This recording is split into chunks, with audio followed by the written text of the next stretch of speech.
네, 감사합니다. 벌써 11월 달이 된 것 같습니다. 세월이 참 빠른 것 같아요. 11월 달은 감사의 계절인데 뭘 감사하는 게 좋을까 생각을 해봤습니다. 제일 먼저 떠오르는 것이 하나님의 사랑에 대해서 감사해야 되겠다는 생각을 해봅니다.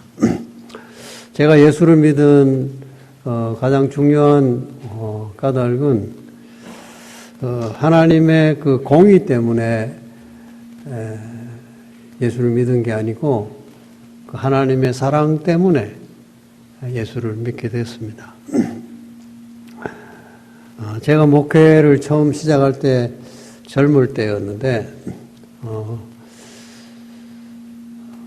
한국의 신학교를 졸업하고 한 1년 반 정도 진주에서 이제 전도사로 있다가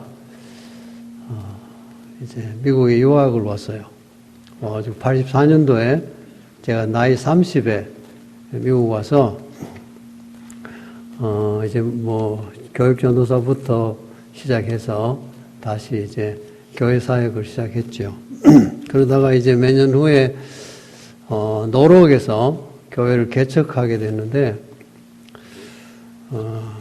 그때 그 젊은 마음에 제 마음속에 늘 가지고 있었던 그 생각은 교회가 좀 바로 돼야 되겠다. 그리고 예수 믿는 사람들이 좀 바르게 살아야 되겠다. 그래야 좀 사회에 본이 되지 않겠, 빛이 되지 않겠냐 하는 그런 생각이 굉장히 충만해가지고 주일날 설교할 때마다 제 설교의 주제는 늘 우리가 바르게 살아야 된다 하는 것이 주제였습니다. 그러다 보니까 늘 지적하는 거죠. 사실 그 지적도 자꾸 들으면 잔소리가 되잖아요. 뭐 잔소리가 딴 게 아니고 옳은 말을 기분 나쁘게 하면 그게 잔소리거든요. 그러니까 설교도 이제 다 옳은 말이죠. 그런데 이제 자꾸 들으면 기분 나쁜 것 같아요. 그래서 그렇게 한 3년을 제가 목회를 해보니까 교회가 냉랭한 거예요. 난 좀 변화되고 하나님의 사람으로 바르게 빛된 생활을 하라고 설교를 했는데 근데 변하지를 않아요. 그래서 제가 왜 안 변할까 이런 생각을 해봤어요. 그리고 목회가 너무 힘든다 생각을 했어요. 그래서 그만둘까 생각도 했습니다. 목회를. 그때 하나님께서 제 마음속에 이런 생각을 줬어요. 네가 예수 믿은 게 하나님의 공의 때문에 믿었냐? 사랑 때문에 믿은 거 아니냐? 그러고 보니까 제가 하나님의 사랑에 대한 설교를 너무 안 했는 거예요. 그래서 제가 깨닫고 다시 이제 LA에서 목회를 접고 96년도에 이제 샌프란시스코로 갔습니다. 거기 가서는 좀 제 설교가 달라졌다 그래요. 좀 하나님의 은혜에 대해서, 하나님의 사랑에 대해서, 또 하나님의 치유에 대해서 이렇게 좀 그런 하나님의 그 사랑의 주제로 많이 설교를 했던 것 같습니다.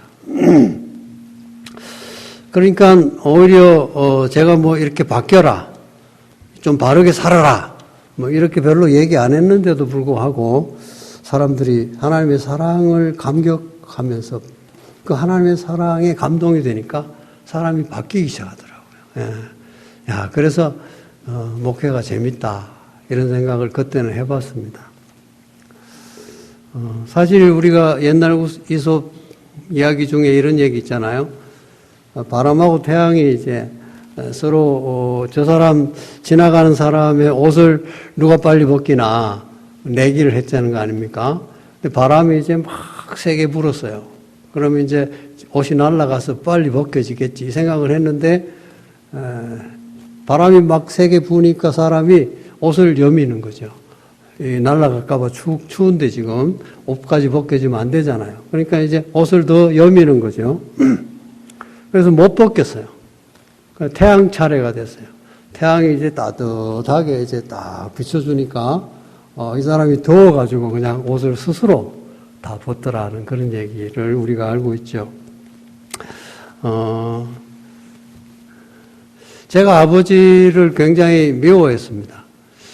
아버지는 정말 훌륭한 인격자이셨고 건동에 많은 분들에게 존경을 받는 분이셨습니다. 그런데 저한테는 아니었어요.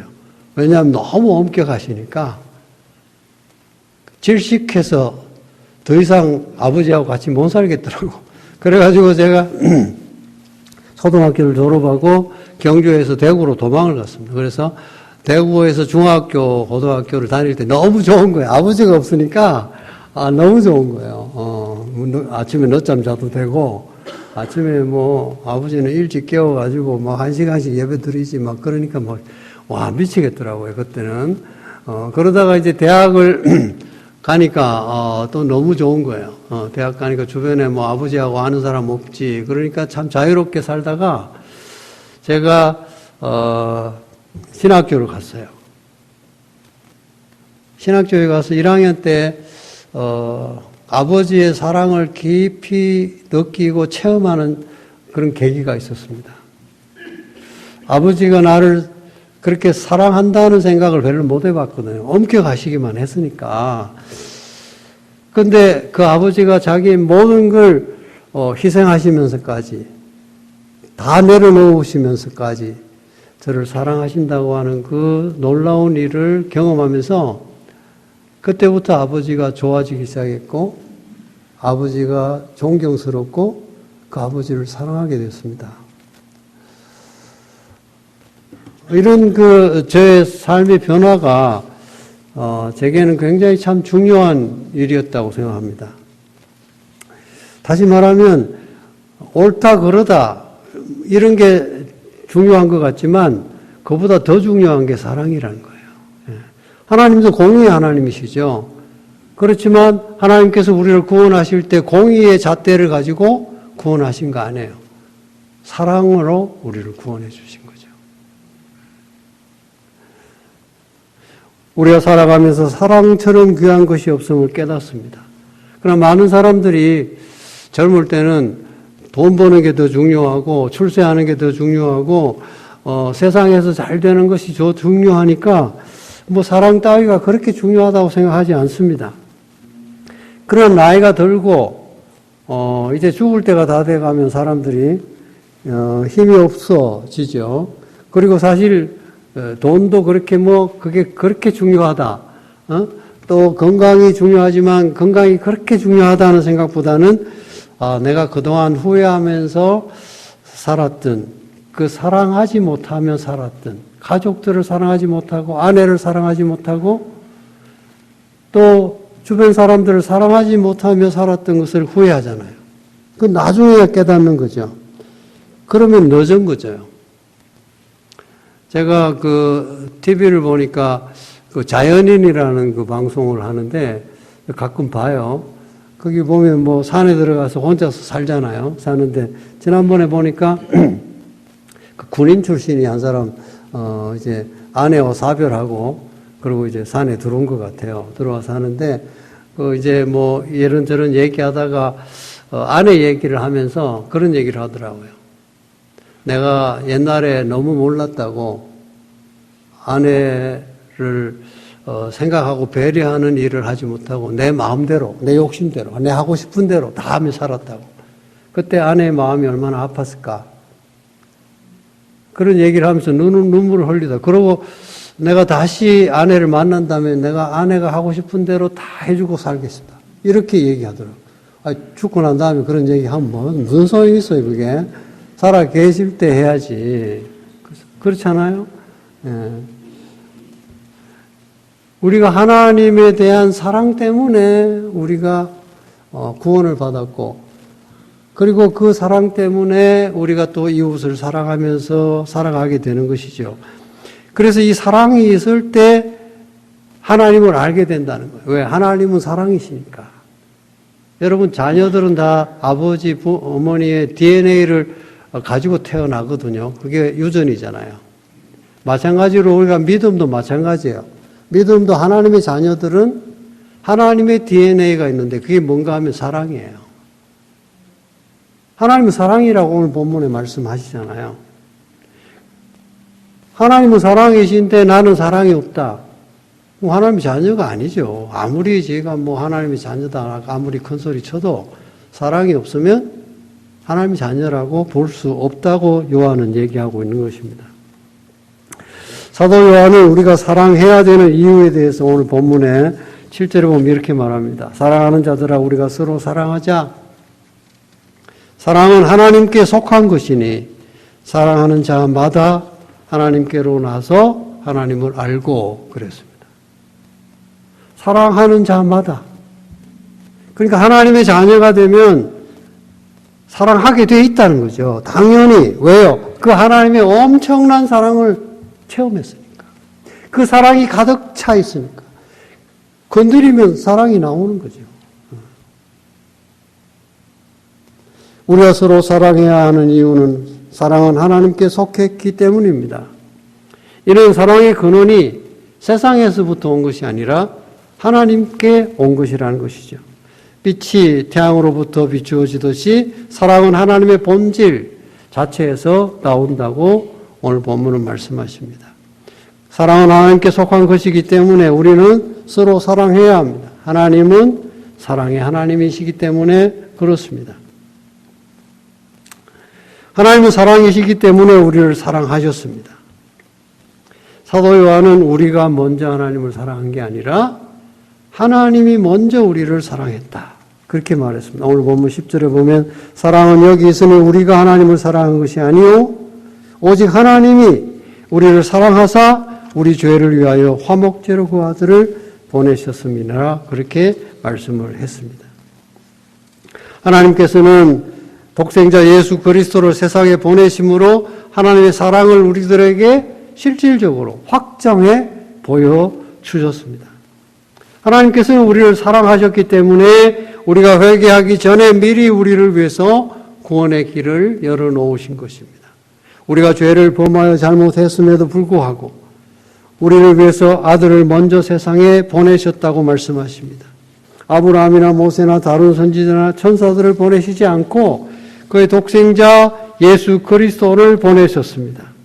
하나님의 아들을 보내심으로 우리는 하나님의 십자가의 사역을 통해서 예수 그리스도께서 십자가에 달려 돌아가심으로 피를 흘려 죽으심으로 우리의 모든 죄를 사해 주셨다고 말씀해 주시는 것이죠. 성경에 보면 탕자의 비유가 있잖아요.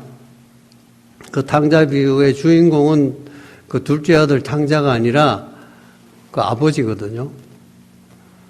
그 아버지는 둘째 아들이 어느 날 찾아와서 자기 목 달라고 떼를 써가지고 자기 몫을 다 미리 챙겨가지고 아버지 돌아가시기 전에 유산을 받는 게 아니라 미리 받은 거죠. 미리 땡겨 받아가지고는 먼 타국에 가서 한번 열심히 돈을 벌어보겠다고 그리고 쾌락을 한번 누려보겠다고 먼 길을 떠났습니다. 아버지는 그 아들이 이렇게 못되게 구니까 내가 너는 이제 내 아들도 아니야. 이렇게 단절한 것이 아니라 그 아들이 떠나갈 때 마음이 아팠습니다. 저 아들이 가서 세상 경험도 없이 나가서 다 모든 걸 잃어버릴 텐데 거지가 되어 돌아오면 어떻게 하나. 그래서 아버지는 동구 밖에 나가서 날마다 기다렸습니다. 아니나 다를까 얼마 후에 그 아들은 모든 돈을 다 탕진하고 거지가 됐습니다. 돼지우리에서 먹을 것을 구하는 신세가 됐습니다. 그래서 아버지 집을 떠올리고 아버지에게 돌아가기로 작정을 하고 아버지에게 돌아왔습니다. 그리고는 생각했습니다. 내가 이제는 더 이상 아들이라고 얘기를 들을 자격이 없습니다. 저는 이제 종으로라도 써주시면 좋겠습니다. 먹을 것만 챙겨주시면 좋겠습니다. 이러고 왔어요. 근데 아버지는 어땠습니까? 네가 왜 그랬냐? 돈을 어떻게 썼냐? 어떻게 나쁜 짓을 했냐? 이런 거 하나도 안 물어보시고 그 아들을 안아주셨어요. 받아주셨어요. 용서해 주셨어요. 저도 예수를 믿을 때 물론 어릴 때부터 기독교 집안에서 아버지가 목사니까 늘 성경을 읽고 배우고 성경 퀴즈 하면 점수 잘 따서 상도 받고 그렇게 하고 교회 봉사도 하고 살았지만 제 마음속에 예수님을 나의 구주로 영접학생 대학 4학년 때요. 대학 4학년 때 제가 예수님을 영접할 때 제가 얼마나 낮은 자리에 떨어졌는지를 모릅니다. 그리고 그때 얘기했어요. 나 같은 죄인 세상에 없을 거다. 이렇게 생각했어요. 그런데 하나님께서는 예수님을 통해서 저에게 십자가의 은혜를 보여주었습니다. 십자가의 보혈을 나를 위해서 흘리시는 그 장면을 보여주셨습니다. 저는 주님의 그 십자가의 은혜를, 그 사랑을 통해서 저는 주님 앞에 돌아올 수 있었습니다.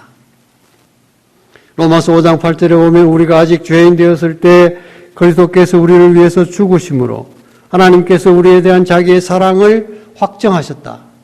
그렇게 말씀했습니다. 이사야 53장 6절에도 보면 우리는 다 양 같아서 그릇 행하여 각기 제 길로 갔거늘 여호와께서는 우리 무리의 죄악을 그에게 담당시키셨도다. 우리가 아직 죄인이었고 아직도 회개하지 않았어요. 구원받을 만한 자격이 없어요. 하나님의 자녀가 될 수 있는 자격이 없어요. 그러나 하나님께서는 이미 우리를 부르시고 예수 그리스도를 십자가에 못 박게 하심으로 우리의 모든 죄를 다 대속해 주시고 우리를 용서해 주시고 하나님의 자녀가 되게 해주셨습니다.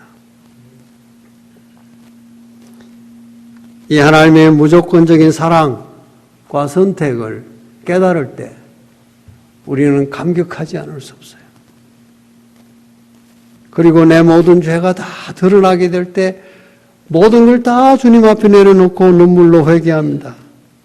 그리고는 그 다음 날이 완전히 새로운 날이 되는 거예요. 환희의 세계가 바뀌어집니다. 모든 세상이 아름다워요. 모든 사람들이 예뻐요. 새들이 짖을 때 다 나를 위해서 노래하는 것 같아요. 이것이 하나님의 사랑이 내 속에 들어오면 그렇게 된다는 거예요.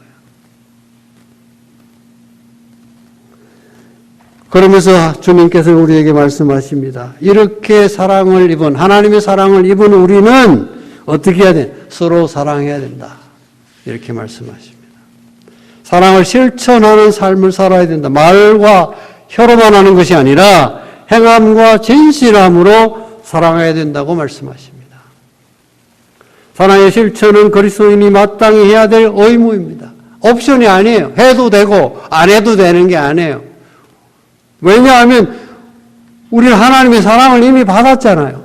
그리고 구원을 받았잖아요. 그렇기 때문에 우리는 그 사랑을 받았기 때문에 나누어줄 의무가 있다는 거예요. 그렇게 하라고 말씀하시는 거예요. 예수님께서 요한 그 제자들에게 이렇게 말씀을 했죠.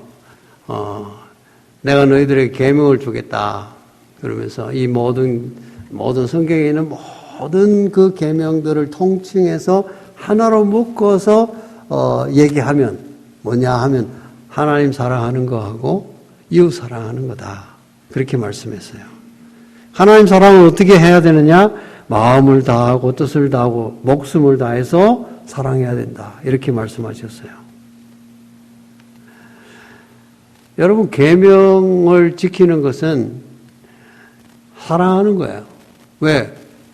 성경의 모든 계명을 다 모으면 그게 뭐라고요? 그 계명이 뭐라고요? 사랑이라니까요. 하나님 사랑하는 거하고 이웃 사랑하는 거다. 그런데 그걸 안 하면서 내가 다른 계명을 잘 지켰다. 그렇게 얘기할 수 없다. 그렇게 말씀하시는 거죠.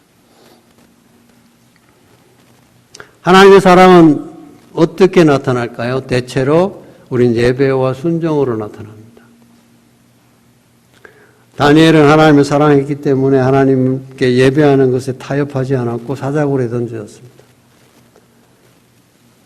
자기가 계속해서 기도하고 예배하는 시간을 그렇게 가지면 사자굴에 던져진다는 것을 다니엘이 몰랐을까요? 알았어요. 그런데 포기하지 않았습니다.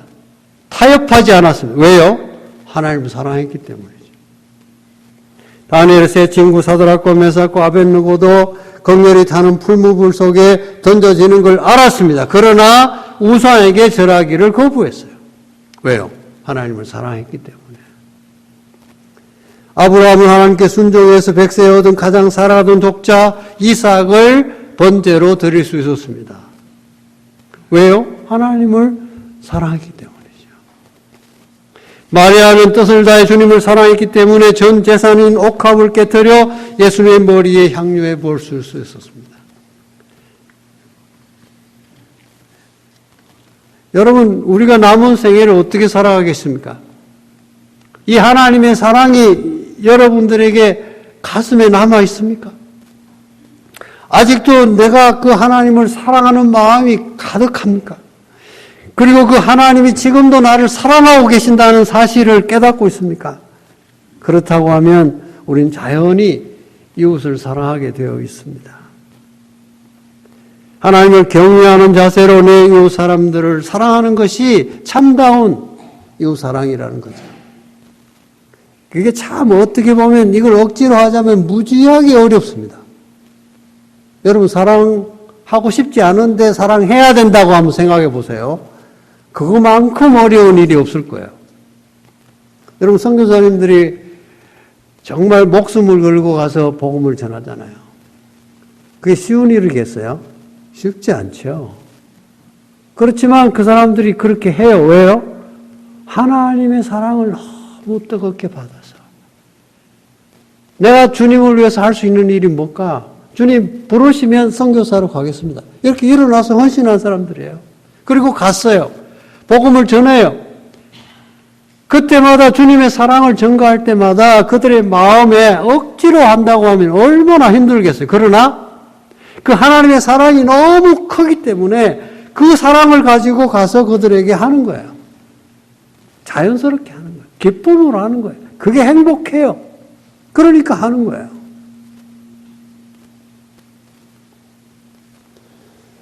예수님 말씀하셨습니다. 이웃을 사랑하는 것이 하나님께 제물을 드리는 것보다 낫다. 이렇게 말씀했습니다. 심지어 형제를 사랑하지 않는 자의 예배는 받지 않으시겠다. 말씀하셨습니다. 우리는 그리스도 안에서 한 형제와 자매된 이웃들을 뜨겁게 사랑해야 합니다. 하나님은 사랑의 근원이십니다. 하나님의 사랑이 우리에게 나타난 바 된 것이 바로 십자가의 사건입니다. 이 십자가의 은혜가 우리 속에 들어오면 치료의 은혜가 있습니다. 구원의 은혜가 있습니다. 천국 소망의 은혜가 있습니다. 성령 충만한 은혜가 있습니다. 이 풍성한 은혜를 우리는 나누고 베푸는 삶을 살아야 됩니다. 여러분 지난번에 행복하게 사는 비결을 얘기하면서 자족하는 삶을 살아야 된다고 말씀을 드렸습니다. 그렇습니다. 자족해야 되죠.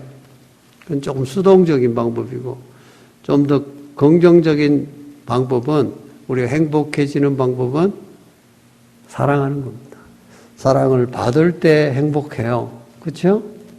그리고 내가 다른 사람을 사랑할 때, 하나님을 사랑할 때 행복해요. 그래서 사랑하는 사람, 연애하는 사람들은 얼굴에 표시가 나요. 얼굴이 벌써 이렇게 홍조가 약간 있는데 예뻐요. 왜요? 행복하니까. 그게 얼굴에 나타나니까. 하나님은 그렇게 우리 인간들을 만드셨다니까요. 그런데 어떻게 사랑하지 않고 우리가 행복해지기를 원하세요? 하나님 사랑합니다. 고백하며 내가 이제 주님 나에게 주신 그 사랑으로 내 이웃을 사랑하겠습니다. 이렇게 사랑의 실천자가 되어 주님께 영광을 돌리며 살아가는 우리 모든 성도님들 될 수 있기를 주님의 이름으로 축원합니다. 기도하겠습니다. 하나님 감사합니다.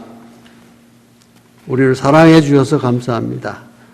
사랑해 주셔서 독생자 보내주시고 사랑해 주셔서 구원받게 해주셔서 감사합니다. 하나님의 자녀가 되게 해주셔서 감사합니다. 그리고 늘 한결같이 사랑해 주셔서 감사합니다.